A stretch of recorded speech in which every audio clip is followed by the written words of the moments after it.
At some point in your childhood, you and your friends went outside to play together for the absolute last time. Nobody announced it. There was no ceremony. The sky was probably that deep, bruising purple of late afternoon, the streetlights flickering on one by one, signaling that it was time to go inside. You didn't hug each other goodbye. You didn't stand in a circle and take a photo or look at each other and say, "This was fun. We will never do this exactly like this ever again." You just went home for dinner, leaving your bicycles on the lawn, exactly like you always did.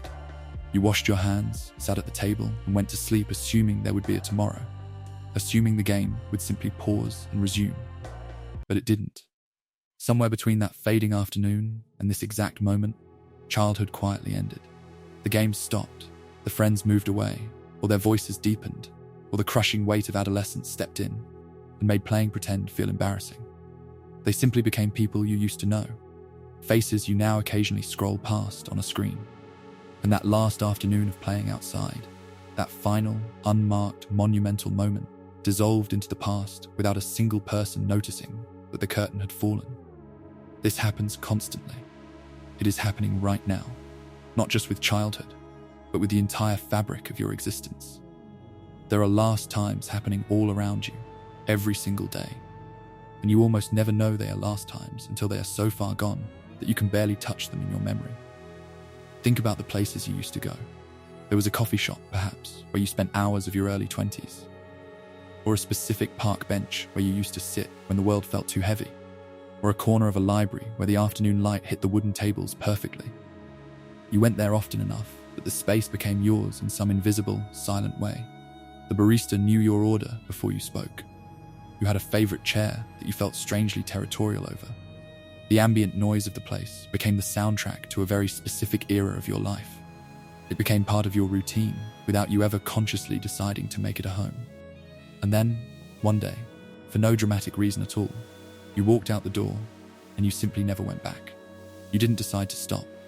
You didn't have a final cinematic visit where you ordered your drink, looked around at the peeling paint on the walls, and thought, "I'm going to miss this version of my life." You just didn't go back. You got a different job. You moved to a different neighborhood. Other places, other routines, other habits silently took over. And the place that used to be a pillar of your reality became just another place you used to go. When was the last time you were there? You have no idea.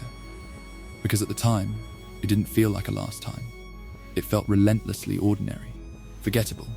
It was just another rainy Tuesday afternoon that you assumed would repeat itself indefinitely, stretching out into a limitless future. That is how the most profound endings in our lives operate. They do not announce themselves with trumpets. They do not give us the courtesy of a countdown. They slip past us, perfectly disguised as regular, boring moments. And we only recognize their finality in hindsight, when it is far too late to pay attention, when the coffee shop has been permanently closed and replaced by a bank, when you've moved 1,000 miles away, when enough time has burned down that going back would feel like visiting a ghost town. The ending was right there in front of you. You just didn't have the eyes to see it. We spend an enormous, exhausting amount of our psychic energy worrying about the future. We plan for it. We agonize over it. We try to wrestle it into submission. We lay awake at 3 a.m, imagining catastrophic scenarios that will likely never materialize. But we are, strangely, tragically blind to the present. We are blind to the actual breathing moments we are living right now. We treat the things happening today as background noise because our brains operate on the fatal assumption of permanence. We believe that because something is here today, it owes us its presence tomorrow. Your quiet morning routine, the cold walk to the train station, the sound of your roommate laughing in the kitchen while making coffee, the friend who texts you a little too often about absolutely nothing in particular, the way your parents look right now at their current age, before time takes more from them. These things feel like the permanent architecture of your life because they are familiar. But the unspoken rule of the universe is that nothing is allowed to stay. These things too will have their last times, and if history is any indicator, you will not notice when they happen. Psychologists have recently given a clinical name to a ghost that human beings have been haunted by for centuries. They call it anticipated nostalgia. It is the strange, heavy experience of feeling nostalgic for something while it is still happening. It is the act of missing something before it is actually gone. Have you ever been in a moment, a genuinely beautiful, golden moment, and instead of simply enjoying it, you feel a sudden, hollow drop in your stomach? You are sitting around a fire with people you love, or you are driving down a coastal road with the windows down, and instead of just being there, you are already missing it. You are already looking at the scene from the perspective of 5 years in the future. You are already feeling the sharp sting of loss for a reality that hasn't even ended yet. The ending casts a long, dark shadow backward in time, darkening the present even while the sun is still shining. It sounds like a paradox. How can you mourn someone who is sitting right next to you? How can you miss a place while your feet are still touching its ground? But if you have a mind that overthinks, if you have a soul that feels things a little too deeply, you know exactly what this is. It is the bittersweet ache hidden in the dead center of joy. It is the quiet, terrifying awareness that this too shall pass, that you are currently manufacturing a memory, that you are already looking back, even while your heart is still beating inside the experience. I remember a specific afternoon that felt exactly like this. Nothing objectively special was happening. I was with people I cared deeply about, sitting in a living room as the late afternoon light turned everything the color of honey. We were just talking, and right in the middle of a laugh, I felt this crushing wave of melancholy that made absolutely no logical sense. Everything was perfectly fine. I was safe. I was happy. So why did I feel an overwhelming urge to cry? It took me years to understand what my mind was doing. I was feeling the ending inside the moment. I was touching the boundaries of my own happiness. Some ancient, quiet part of my brain had looked around the room and recognized that this configuration of people, this specific age we were all at, this exact feeling of safety would not last, because nothing lasts. And that recognition created a strange, tender ache that I couldn't articulate. At first, I thought something was broken inside of me. I thought I was incapable of being happy. Normal people don't attend a party and start mentally preparing for the funeral. But the more time has passed, the more I have realized that this feeling is not a malfunction. It is not a symptom of depression. It is a feature of the human condition. It is a painful, beautiful consequence of being a creature that understands the concept of time. Most animals are completely free from this burden. A dog running through a park is just in the park. It is not thinking about the last time it was here. It is not wondering if its joints will hurt too much to run next year. It is not feeling preemptively sad about the car ride home. It is not comparing this patch of grass to a patch of grass from its youth. It is just chasing the ball. It exists in a state of pure, unadulterated presence, completely uncomplicated by the ghosts of the past or the phantoms of the future. This is the state of mind that every meditation retreat, every guru, and every self-help book is trying to sell you. Be in the moment, the pure experience of the now, the dog state. But humans are different. We are uniquely cursed and uniquely blessed, with a consciousness that can hold the past, the present, and the future in our minds simultaneously. We remember what was. We perceive what is. We vividly hallucinate what will be. All 3 dimensions of time exist together in our heads, layered on top of each other, bleeding into one another, coloring every single experience we have. This temporal awareness is what allows us to build cities, to write symphonies, and to protect our children from winter.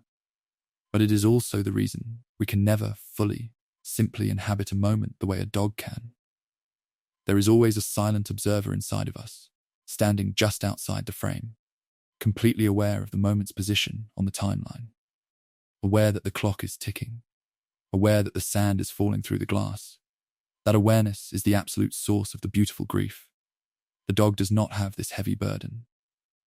But because the dog cannot grieve the passing of time, the dog also cannot write poetry. The dog cannot look at an old photograph and feel a profound connection to the past. The capacity for existential loss is the exact same mechanism as the capacity for profound love. You cannot amputate one without destroying the other. Consider what this means for the quiet, ordinary life you are living right now. Every single phase you are currently in has an expiration date written in invisible ink. The apartment or house you live in right now, someday, you will walk through its empty rooms, your footsteps echoing against bare walls, and you will lock the door for the absolute last time. And the tragedy is, on the thousands of mornings you woke up there, You never once thought about that final click of the lock. You yourself are a walking library of expired phases. You are not just one person. You are a collection of former selves. You were the child who was terrified of the dark. You were the teenager who thought their first heartbreak was the end of the world.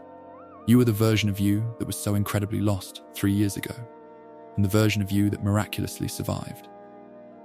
Every single one of those previous versions of you had to die so that the person reading these words could live. When you feel that anticipated nostalgia, when you feel that beautiful grief, you are honoring the death of your former selves. You are acknowledging the brutal, gorgeous sacrifice of time. This realization is not meant to drag you into a spiral of anxiety. It is not meant to paralyze you with the fear of loss. It is meant to wake you up. There is a massive difference between panic and awareness. Anticipated nostalgia tends to strike hardest during transitional moments. The heavy silence in the car on the way to the airport at the end of a long trip. The last semester of university. The final weeks of packing up boxes in a city you are about to leave forever. In these moments, when the ending is no longer abstract, when the deadline is staring you right in the face, something miraculous happens to your perception. Everything suddenly sharpens. The blur of daily life comes into devastatingly clear focus. Suddenly, you notice the things you had been blindly walking past for years. You notice the exact way the morning light falls across your kitchen floor. You notice the intricate texture of the brick wall on your street. You look at the face of the barista you've seen 100 times, and for the first time, you actually see them as a complete human being. The awareness of the ending creates the awareness of the present. The grief, as strange and uncomfortable as it sounds, is the very thing that makes you present. We have been sold a lie that sadness and presence are opposites. We are told that to be truly here, to be mindful, you must clear your mind of all temporal thoughts and just feel good. But what if that is a sterile, artificial way to live? What if the shadow of the ending is the only thing that provides enough contrast for you to see the light? If a flower were made of plastic and guaranteed to last for 10,000 years, you wouldn't stop to look at it. It is the wilting, the fragility, the absolute guarantee of its death that makes it beautiful. The beautiful grief is not separate from the experience of living. It is the texture that gives our moments their weight. Let us go back to that childhood game in the street. If some omniscient voice had whispered in your ear that afternoon and said, "This is it. This is the last time you will ever do this," would you have played differently? Would you have stayed out until your legs gave out? Would you have tried to memorize the exact pitch of your friend's laughter, or the smell of the concrete, or the exact shade of the fading sky? Probably, you would have gripped the moment so tightly your hands would have bled. But you couldn't have known. And honestly, it is a mercy that you didn't. Endings do not announce themselves, because if they did, the weight of the farewells would crush us. You cannot live every single mundane moment of your life as if it is your last. It is a nice quote for a coffee mug, but in reality, living like that would psychologically destroy you. The human nervous system is not built to sustain that level of intensity. What you can do is something much quieter, much gentler. You can simply notice. Not every second, not with a desperate, clinging intensity, but occasionally. You can let the awareness of time passing soften your rigid edges. You can let the fact that everything is temporary slow you down, just enough to make you a little more hospitable to what is actually here. Right now, as you listen to this, you are in the dead center of something. Some chapter of your life is quietly unfolding. Some routine is currently on repeat. Some phase is happening, and you are probably not thinking about its ending because it doesn't feel like a story yet. It just feels like a Tuesday. It just feels like your life. But hidden somewhere inside this perfectly normal, entirely forgettable present moment is a future memory. Something you are doing right now will be something you profoundly miss a decade from now. Something that feels like a burden today will seem like a precious privilege once it no longer exists. You cannot know which parts of today will become the golden memories of tomorrow, but you can know that they are being forged right now. Right now, inside the noise and the stress and the ordinary greyness of your week, the memorable is being carefully constructed. One day, you will be older, and you will think back on this specific period of your life. You will think about the place you live right now, the work you do, the people who surround you, the ordinary rituals that keep you grounded, the coffee you drink in the dark morning, the route you take to wherever it is you go, the mundane conversations you have without giving them a second thought. And it will seem impossibly distant. It will feel like watching a movie about someone else. You will wonder how you could have possibly lived inside this era without noticing it more, without feeling it more deeply, without dropping to your knees in gratitude for the simple privilege of experiencing it. This is the inescapable nature of looking back. Everything becomes precious in retrospect. Everything gains an agonizing amount of weight once the gravity of the present lets it go. But you are not looking back yet. You are still in it. The ink is still wet. The chapter is still unfolding. The ending hasn't happened. So what do you do with this heavy, beautiful realization? You do nothing dramatic. You don't need to quit your job, or move to the mountains, or turn your existence into a frantic race against the clock. You just notice. You pause, maybe just once a day, and you acknowledge that this is temporary. You let the grief in, you let it sit next to you on the couch, but you do not let it take over the house. You feel the shadow, and because you feel the shadow, you deliberately choose to stay in the light. And when the moments feel unbearably ordinary, which they almost always will, you remind yourself that ordinary is exactly what disappears. Ordinary is what becomes extraordinary once the universe takes it back. The beautiful grief is not depression. It is recognition. It is the profound, quiet act of allowing yourself to feel while you are still inside the room. That someday you will have to leave it. That is not pessimism. That is presence. Real, unshakable presence. The kind of presence that includes time, that looks the clock dead in the eye, that works with the passing of the seasons instead of arrogantly pretending they do not exist. It is the closest a human being can ever get to really, truly being here. In the middle of all this relentless passing, in the midst of all these silent endings we cannot predict, the beautiful grief is what roots us to the earth. It is what shakes us awake. It is what makes us notice, even for a fleeting second, that we are inside a story worth paying attention to. One day, this will all be a memory, but not yet, not yet. If you are still here, listening to these final words, thank you. In a world that constantly tells us to rush, to consume faster, and to fear the passing of the hours, you chose to slow down. You gave me something that you can never get back, a small, quiet piece of your time. I do not take that lightly.